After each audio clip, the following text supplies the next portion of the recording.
Reject David Duke, rejected David Duke. I've rejected the KKK. Do you want white supremacists to vote for you? No, I don't at all. Not at all. Racism is evil. And those who cause violence in its name you are had criminals people, and I'm not talking about the neo-Nazis and the white nationalists, because they should be condemned forcefully against hatred, bigotry, and violence, and strongly condemn the neo. Must condemn racism, bigotry, and white supremacy. Any group of hate, I don't like it. Any group of hate, I am, whether it's what the Ku Klux Klan, I totally disavow David Duke. How much more of that does he have to do? It's a montage courtesy of Reagan Battalion there, and you just have to wonder, right, this is bad faith to ask the question, to keep asking the question, right? They just keep saying it. They're convinced Trump's a white supremacist. Convinced. Remember, they were also convinced that Mitt Romney, Milquetoast Mitt, as we should call him, was giving people cancer and was a terrible person. I mean, I think the guy's not really all that conservative, and you can't count on him in a bar fight or a political fight, but I don't think he's some evil monster who gives people cancer and throws grandma off a cliff, but that's what they were saying, and abuses dogs and was a bully in high school. These are the things they said about him. But their favorite is the white supremacist attack, and it is like being called a witch during the various scares. We often think of the Salem witch trials in this country for obvious reasons, when we think of people being accused of witchcraft, but it existed in medieval Europe for centuries, and there would be these frenzies, these panics, where somebody would say that there was witchcraft in a town, and a lot of women were burned at the stake over this. This was not an isolated thing that happened just in Salem, Massachusetts. A lot of women were burned at the stake, and it went on for centuries. And it was really just the frenzy and rage of the frightened and stupid mob, consolidated into this one issue of witchcraft. But you have the same thing. I mean, the crowd is monstrous, right? Crowds act in ways that individuals would not. They feel empowered. They move. I mean, Gustave Le Bon has a wonderful treatise on this about the madness of crowds, and we continue to see this happen in this country around Trump and around the imaginary white supremacists that are constantly menacing all aspects of American life. And remember, they have also expanded the term white supremacy to be all aspects of the system that the Democrats view as oppressive. So how can you even prove that there isn't really that much white supremacy when they're going around saying, oh no, our educational system is white supremacist, the banking system is white supremacist. The 1619 Project of the New York Times with Hannah Nicole Jones as the main author, which now claims that it was not trying to reset the American founding to 1619, even though that was explicitly what they said about it when they launched the project and for many, many months afterwards. But they claim that our capitalist system is rooted in white supremacy and the protection of slavery and the exploitation of human beings, of black human beings in this country. That is I read the essay. I mean, that is what the 1619 Project says. So there's so much white supremacy according to the new rules and definitions that you say, if it's everything, well, then where is it really? If it's in all of our systems, then what are we supposed? How are we supposed to tackle this, bro? What are we supposed to do? They never get to that. Obey or else, and they'll throw the allegation at you. It's a bit like the Inquisition, right? Obey or else will ruin your business, will destroy your reputation, we will punish you, we will immiserate you and all those around you. Okay, that's what we want as a country. That's where we are. That's what we're being pushed into. They're really just getting more and more unhinged as we get closer to this election. I can't really envision what's going to happen if Donald Trump wins, because the left, I don't know, maybe they'll be so upset. When you're so angry that you're actually, I don't know if you've ever had this before, but you're so angry or emotionally distraught that all you can do is just sort of stare and be quiet because you're overcome. Maybe there'll be a little bit of that for a day or two with the Democrats, and then there'll be the destruction and the rioting and all the madness, because the Trump presidency has really been that bad for all these people. That's the other part of this that I'm always pretty amazed by.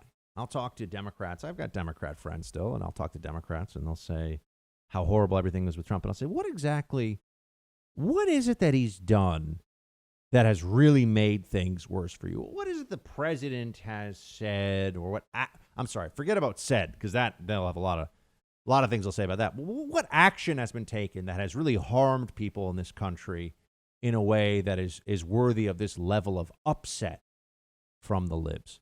And they never have an answer. They'll usually mutter something about Russia and Charlottesville, and these are all creations of the Democrat media. These are all just narratives. They're fabrications.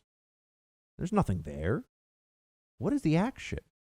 It's almost like the left is upset with him for not starting an unnecessary war, killing a lot of people in that country and losing a lot of our own soldiers.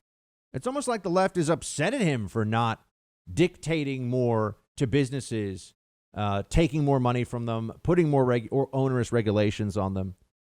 I try to think of what really is so horrific and why they have this mentality. You want to ask, where did the mean Trump abuse you guys so badly? What is it that has made you this way? I never felt this way about Obama. Yeah, I thought Obama was breaking constitutional norms and he wasn't as great and smart and perfect as the media was always saying he was, and he was pushing socialism, and he's got, just bad economic concepts and doesn't really understand that stuff. But I mean, I don't think he was some monster who wanted everyone's children to die. They really believe that about Trump. They really think this stuff. I mean, you can't find levels of exaggeration that go beyond what their fevered dreams of Trump already conjure up. I mean, here you go. You've got over at MSNBC a guy, you got to hear, this is one of their analysts, national security analyst, supposed to be smart, supposed to know some things. Play 6. And over the next 33 days, what's not on the ballot is merely a choice between Republicans or Democrats or Trump or Biden. Actually, what's on the ballot is a choice between democracy or whether or not we're going to revert to some Russian form of dictatorship or autocracy where our democracy is undermined. It's long been an ambition of Putin. It's long been an ambition of Russian state propaganda to show the world that American democracy doesn't work, that actually the people can't elect their representatives, and that this peaceful transfer of power cannot occur. And that, of course, is used to justify Putin staying in office for 10, 12, 16 years, which is exactly the kind of rhetoric that Donald Trump is now talking about on the stand, saying, I'm going to stay in office for 16 years. And his effort, make no mistake, is to undermine the ability of the American voter to have confidence in our democracy. He wants people to stay home. He wants his white supremacist gangs to come out, sow violence if necessary to prevent people. I mean, this guy really is having some kind of a mental breakdown on air. What is he talking about? What's on the ballot is a choice between, I know this is standard fare over at MSNBC. People are watching this all day. This is the quote. What's on the ballot is a choice between democracy or whether or not we're going to revert to some Russian form of dictatorship or autocracy? What? In what way is Trump a dictator? Let's have a reality check here. We're going through a pandemic that state governors in blue states, and even Texas a little bit, I mean, some of the red states haven't been great here either, but we're going through a pandemic where there's a huge opening for government overreach and real dictatorial power. New York's Governor Cuomo has been given dictatorial power by the legislature. He's in a state of emergency. It lasts a year. He can do whatever he wants. I mean, if he wanted to arrest people for not doing 10 jumping jacks every morning when they wake up, because that's going to, raise your circulatory system and help you fight COVID, probably do it. That's how completely unhinged people are in the face of this and how much they'll trust Democrat statists to enact their will. Trump is allowing states to make a lot of their own determinations about this. He wants people to return to normal life. He wants people to have as much freedom as they can have while being somewhat cautious and safe in dealing with this all. And we're still talking about how he's a dictator? We gave him this has been a huge opportunity for him to be an autocrat and seize power, the whole COVID thing. And he's gone in the opposite direction. So we have tested out this thesis, and now this is a thesis that is only believed by idiots, by people who are just not very smart, not very bright.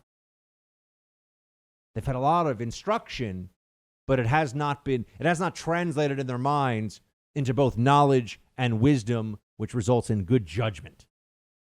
They don't have it. This guy's some national security analyst at MSNBC saying the dumbest stuff I've ever heard in my life. Revert to dictatorship or autocracy. Anyone really believe that?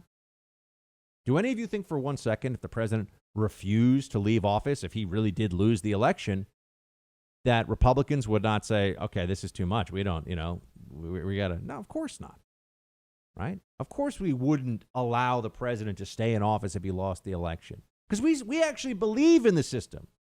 You see, the Democrats, it's like dealing with somebody who has no reason or accountability. They're just always in hysterics. They want to change the system. They want to undermine the system. But the real threat to the system is Donald Trump. And they don't see any incoherence in this. They don't see any lack of sanity. Oh, or they want to change the system. They also want to set up a kind of, you could call it, official deep state commission to vet presidential candidates before they can run for office. Here's the former counterintelligence chief of the FBI. And look, Comey has taken the FBI's reputation and poured a bunch of gasoline on it, lit it on fire, and then just done the same thing over again. He has ruined the FBI's reputation for being a nonpartisan body. Whatever you thought about that before, it's an entirely unserious claim to make now. No one really thinks the FBI is at the top echelon, a politically neutral organization that can be trusted on these matters. But here's former Assistant FBI Director Frank Figliuzzi talking about a deep state commission. He doesn't call it that. Play 5. So I suggest this, Stephanie. We've got to have a national discussion about how we vet a presidential candidate. We screwed this up, whether it's the media not digging deeply enough, whether it's a time to have a discussion about a bipartisan committee that demands tax returns, make that a requirement, or exposes financial pictures for candidates. But we got this wrong, and this can't happen again. Wait, now we're going to pretend that the problem is the media. And he's that soundbite's actually even a little longer, and he makes more explicit. His view is that the media wasn't tough enough on Trump, didn't dig deep enough on Trump.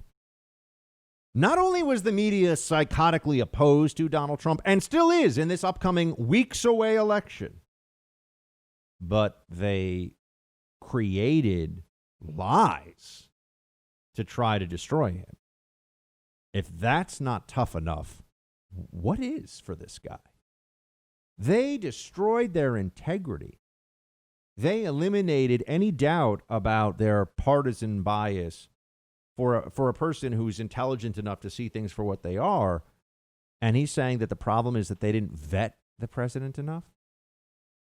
He also goes on in this little moment he's on. I mean, MSNBC is really, it's like watching a lunatic asylum. I mean, that's what you're seeing on television all the time. He goes on to talk about how it's what's not in. And I said this, I was half kidding, but right after the tax return. Oh, remember the tax return story? That was last weekend. No one even remembers it anymore. But it's what's not in the tax returns that's so concerning. It's what's not proven about Russia collusion that we have to find now. You cannot convince these people to stop the madness. You cannot convince the libs to stop being crazy. And we just have to deal with that. We just have to work through it and defeat them. The only justice for Trump in the face of all of these lies comes through victory. Everything else is just conceding to madness.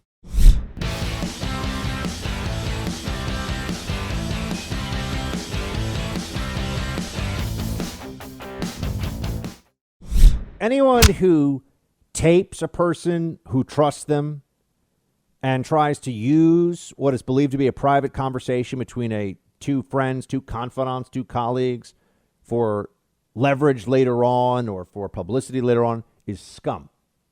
It's a scum move. No other way to say it. No other way around it. It's a disgusting, cowardly, dishonorable thing to do.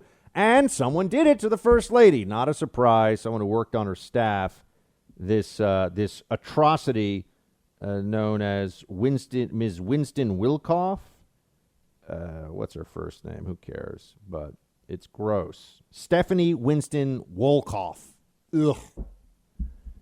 And everyone's like, oh, listen to the First Lady. She curses in this surreptitiously taped audio. Yeah, I'm an adult. I'm going to tell you, I never curse on this show, and I never will. But I do curse in my private life. So if some tape ever emerges of me dropping F-bombs, I'm telling you right now, I'm a salty language person, where appropriate. What does that mean? We all, I mean, I know very few people that aren't dropping a curse word here or there when they're conversing as adults. Not in front of kids, not in a professional setting. No, there's some things that, but what's the big reveal here? No, they just betraying the First Lady. I mean, I'm playing, the audio's everywhere, so it's not like I'm giving you some, insight here that everyone doesn't already have who has access to the internet. But I mean, here's producer Mark, just play some of it. They say I'm complicit. I'm the same like him. I support him. I don't say enough. I don't do enough. No, where I am, I'm working like my ass off. I know. Christmas stuff that, who gives a about Christmas stuff and decoration, but I need to do it, right? Yeah, but 100%. You have no choice. And then I do it, and I say that I'm working on Christmas, planning for the Christmas. And they said, oh, what about the children? That they were separated. Give me a break. Where they were saying anything when Obama did that? I know. I cannot go. I was trying to get the kid reunited with the mom. I didn't have a chance. It needs to go through the process and through the law. I like the First Lady more after this, I gotta tell you.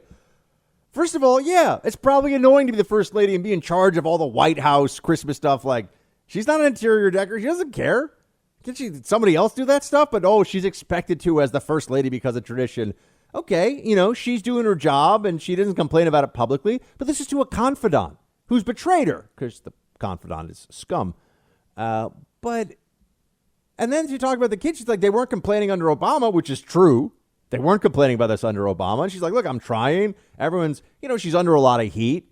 The media treats her horribly. They really do. Fine. She's a little frustrated about it. I love how this is, look at the American people. The First Lady is cursing and complaining about how people, treat her in the media. Maybe now voters will turn on her. No, but this is, here we go. It's an October surprise. It's going to be an October surprise every 3 days for the whole month here. But it's all bull. It's all nonsense. Melania Trump's done a very nice job as First Lady. Okay? She's not, speaking down to people like other First Ladies have in the past. She's not being a pain in the butt. She's doing her job. She's letting it fly on a private conversation. Good for her. She can call me. We can talk about politics anytime. And I won't betray her trust.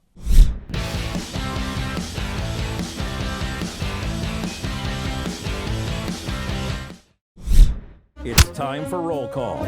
Roll call, everybody. Facebook.com/Buck Sexton. Team Buck at iHeartMedia.com. Don't forget, go to BuckSextonBook.com. Get a copy of the Socialism Survival Guide. 8 radical predictions that will come true after this election. Let's see how many of them I get right. Mostly about the economy, about socialism. I predict who wins the election, so you can check out the book for that. And what happens after the election win. BuckSextonBook.com. You can get your copy there. Please do. And, with that. Producer Mark, any fun weekend plans? Yeah, me and the wife are going to a sangria and sliders event at some winery in Jersey. That legitimately sounds delightful. Yeah, there's going to be a live band. It's all outdoors, all that social distancing stuff, and it sounds fun. Finally doing something. Oh, man, sangria and sliders. I got to tell you, I'm going to sound like a kid who's breaking into the Manischewitz at his friend's, what do you call the party when you're 16, Mark? I used to go to Sweet 16? No. For the Jewish... that's when you're 13. That'd be a bar or bat mitzvah? Yeah, bar mitzvah. Sorry, that's what I meant. Yeah, no, quinceañera is when you're 15 in Spanish culture. Bar mitzvah, bat mitzvah. Yeah, I'm just saying, like a kid who broke into the Manischewitz and got drunk, which may or may not have happened to me at a friend's bar mitzvah growing up. Manischewitz? It's not good. It's not good wine. Not good. But Sangria, I've gotten lit on sangria before. It can be fun, man. Every Thanksgiving, my in-laws make like a big jug of sangria. Oh, it's delicious. It's great, yes. Yeah. And because it's foreign, I feel like people aren't allowed to give you, it's basically like a fancy wine cooler, but it's delicious. I mean, it's just basically wine with fruit, some rum, and some fruit. Yeah. It's delicious. Well, that's kind of what a wine cooler is. Fruit flavoring and a little bit of rum and, I'm just saying. I didn't know there was rum in wine coolers. Well, no, there's not rum, but sometimes they'll put a little bit of grain alcohol in it to, punch it up a bit. Sure. Yeah. Speaking of which, Zima, I miss those days. I miss the 90s. I really do. I think the 90s are great. Like the late 90s. It's really the high. That's really the high mark for America. 1996 to 2000 was like as good as it gets in America. But anyway, great music. Go back and listen to the tunes in the 90s versus what's going on today. Anyway, I know I'm not going to get into a whole get off my lawn right here. By the way, did you wake Green Day up? What do you mean? Well, it's October. They like to be woken up when September ends. Their tunes are super catchy. Their politics are horrible, just like Rage Against the Machine. Great music to work out to. Not somebody that I want to hear from politically, but the tunes are nice. You brought up 90s music, so I made it that joke. No, I appreciate that. No, I know. Is there a 90s band that you still celebrate? What do you mean still celebrate? You still listen to this stuff? Oh, the Backstreet Boys, of course. Ah, look at you. You really have a trust in this audience. You'll cop to liking the Backstreet Boys. There's nothing wrong with liking the Backstreet Boys. Ain't nothing wrong with it. Ain't nothing wrong with it. I'm also going to tell you right now that I asked a question. I don't know if you saw this, Producer Marcus, last weekend on social media. What is the movie that you know is ridiculous, but you love anyway, and you don't care what anybody says about it? You're always going to love it, even though you objectively understand. It can't be that people would say, oh, well, like Back to the Future. I'm like, Back to the Future is a great movie. What do you mean? Like, I mean a movie that you would be, that you're embarrassed at how much you like it, but you don't care. I don't know if there is one. Really? Maybe Adam Sandler? Yeah, that would probably count. But he's made some really good stuff, and then he's made some really bad stuff. Yeah, like if you told me that you love, what's the one where he's Jack like, and Jill? Want to touch that one. His worst movie ever is Jack and Jill. Well, I haven't seen that one, but you know the one where he's like, want to touch the... I can say Heine on radio, right? Yeah, of course you can say Heine. Want to touch the Heine. That thing. What's that movie? I don't know what movie that is. Billy Madison. Billy Madison. Oh, like, that's if a you good love movie. Billy Madison, that would count. That's a bad movie. Like, it's fun, and I've seen it, and I enjoyed it, but it's a bad movie. I mean, that probably describes most of Sandler's 90s movies. You know, a couple good ones, but most of them are just hilarious. Happy Gilmore funny. holds up pretty well.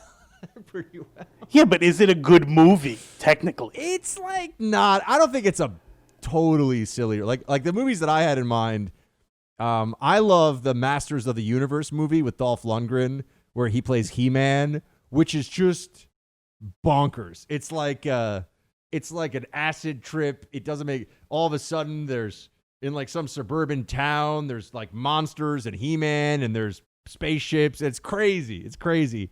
It's kind of great though, for what it is. I don't watch movies like that.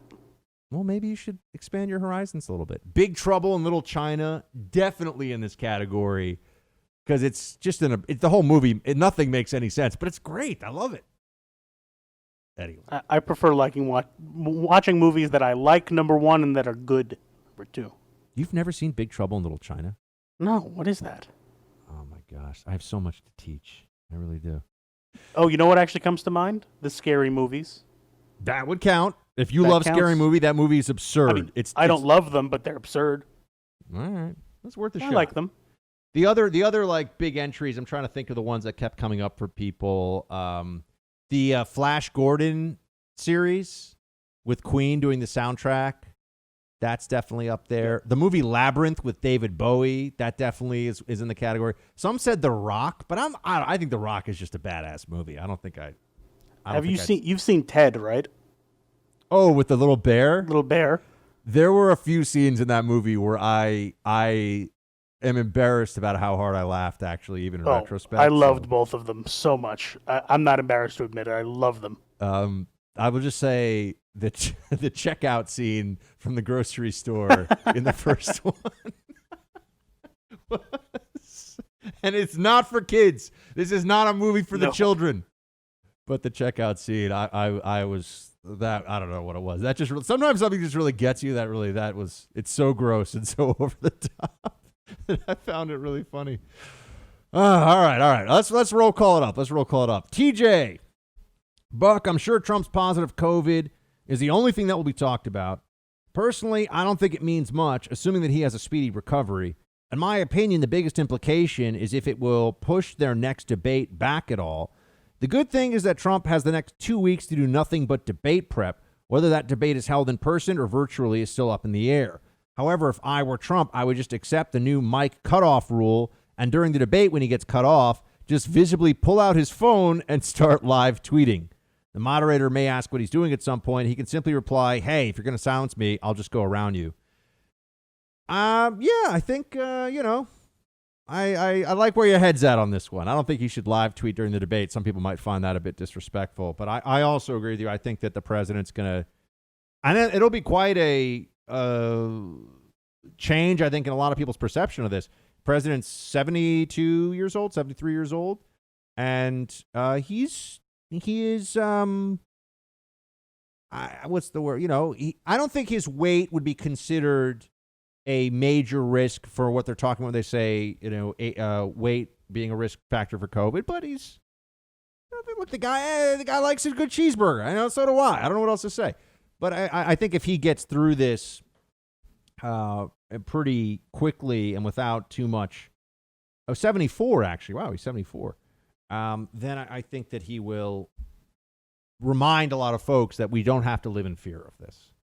That we'll be okay. I think it might be a really a big positive for the public perception of how we can get past COVID-19. So that part of it, I think, is a really good thing. Gentry. Hey, Buck. Not to beat a dead horse or anything, but I realized just what an amazing example of negative press spin we just got recently. I know it happens so often now that it's like white noise, but when they really step in it, that is what you want to point out. The New York Times story was spun in an effort to make Trump sound like a monster for not paying more than he was legally bound to. At no point was an accusation of lawbreaking made that I heard. Wouldn't the actual story be that after 4 years of leftists insisting our president was enriching himself, using the office and taking untold sums of Russian dark money, that particular narrative was debunked? Well, yes, Gentry, you're approaching this as a rational person who wants the truth and wants to get to the facts of the case. That's not the purpose of all these media narratives. The media narratives are not put in place because people want to know what's true. It's put in place because they want a certain outcome. And the outcome is the president to be damaged and for him to lose re-election. And if they can even stop it for the president not even to make it to re-election. I mean, that's what the libs are out there doing. That's what they're saying.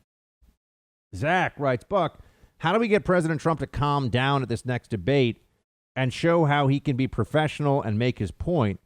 I feel that we need from him to appeal to the undecided independent voters and even the middle-of-the-road Democrats who don't like the direction the Democratic Party is heading in. Zach, you make a fair point here. I've said similar things about how I wish the president had interrupted a little bit less, a little toned down.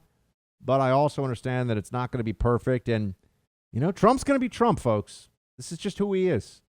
So on one level, I feel like it's not useful. It's not helpful for us to sit around and philosophize about a kinder, gentler Trump debate performance because no one's going to tell him how he's going to debate Joe Biden on that stage, really. He's going to be the ultimate arbiter of that. But the C-SPAN poll was interesting. I mean, when you're talking about over 60% of people thinking the president clearly won, and about 10 or 15%, I think, in that poll, I don't remember now, said neither side won. So, I mean, Trump had a solid chunk of people overall who, either they think it was a draw or he won. A pretty small minority think Biden won. It was even more so than I had anticipated. Jay, Buck, Joe Biden, FBI Director Wray And others on the left keep claiming that the rioting and violence are actually being perpetrated by right-wing white supremacist groups, which are posing as Antifa in order to infiltrate peaceful BLM marches and turn them violent. Question: if this were true, then why aren't these Democrat mayors governing doing everything they can to put down the violence? If these are actually right-wing agitators, you'd think the Democrats wouldn't tolerate them destroying their cities, but they are. Love the show. Thank you, Jay. Tell producer Mark that his favorite BK sandwich, the Whopper, actually has mayo and ketchup. Shields high. Is that true, producer Mark? First of all, I don't eat Burger King very often. It's probably been years since I have.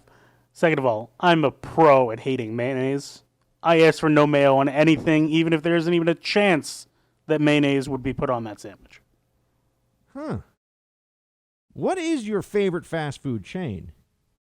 I guess Chick-fil-A, if we're counting that. But other than that, probably Wendy's. I gotta say, I'm pretty partial to Shake Shack. I used to be an In-N-Out guy, but I've started cheating too much on In-N-Out with Shake Shack, and now Shake Shack's like moving in with me, and we're getting a dog together. You know what I mean? Shake Shack is not fast food. It is incredibly slow food, actually. But it's really good. It's really good, but I call that like in more of the Chipotle category, like fast casual.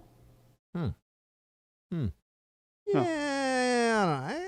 Probably made with better and quality ingredients than McDonald's, Wendy's. Shake Shack's good.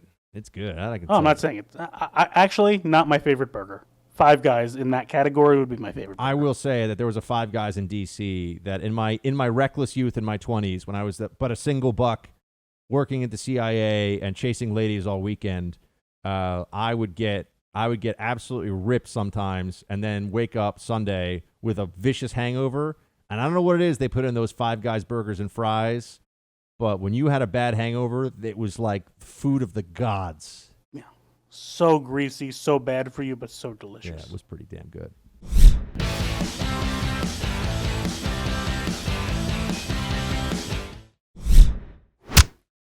All right, next up in roll call, we got Jay. Oh, no, I didn't answer Jay. I was too busy talking about delicious burgers because I'm getting hungry.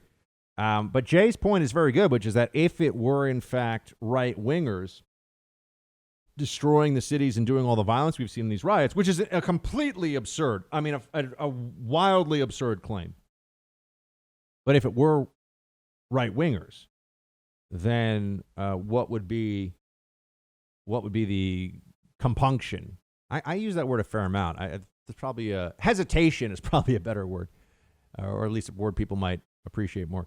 Hesitation to bring in the National Guard and put down all these crazy right wingers. And the answer is, of course, well, that's why they won't do it, because it's Democrats. And they don't want to have people using truncheons and billy clubs on their base, so to speak. So, Jay, very good point, exposing why the left is full of it. I like it. Very astute. And you love the show, so clearly you have excellent taste. Aaron, hey, Buck and producer Mark, I think it's worth mentioning to the libs that the same poor old Joe who complains about how rough Trump was in the debate is the same guy who would shout down the average citizen as a dog-faced pony soldier for questioning him on policy during a town hall event. When Joe is coming from a position of power, he's a bully. That's how Trump treated him in the debate. Love the show. Shields high. Aaron, I think that's a good point. I think that Biden is very dismissive to people when he thinks he can get away with it. I think he does have a short temper. So, well played. Well played. Justin, first off, producer Mark is the greatest. Justin definitely wanted to be in roll call. Reference for before original Saturday Squad should be boss before original Saturday Squad. I've been a podcast listener since the Blaze days, earbuds in, running CNC machines, 20 years on the grind, no college education, wife and 2 kids, 2,000 square foot house on 1.5 acres, single family income. Who says the American dream ain't real? Keep up the great work. You two are the best. Shields high. Well, Justin, God bless you, man. I hope you enjoy every day the success of the American dream that you've created for yourself, for you and your family. That's awesome. And you've been with me for years, and I can't tell you how much I appreciate that. It really does mean a lot to me. Roger. Buck, Donald Faison is the actor from Scrubs you were referring to. Love that show. Roger, I may have to check it out. And he was great in Clueless, which I don't care what anybody says. It's a fantastic movie. And I think most people understand that. But yeah, Donald Faison. So, he plays Chris Turk, one of the main characters. Great character. There we go. We might have to check it out this weekend. Team, rest up, relax, recharge this weekend. All right, those are your orders. Because on Monday, we're back in the fight for this election. Shields high.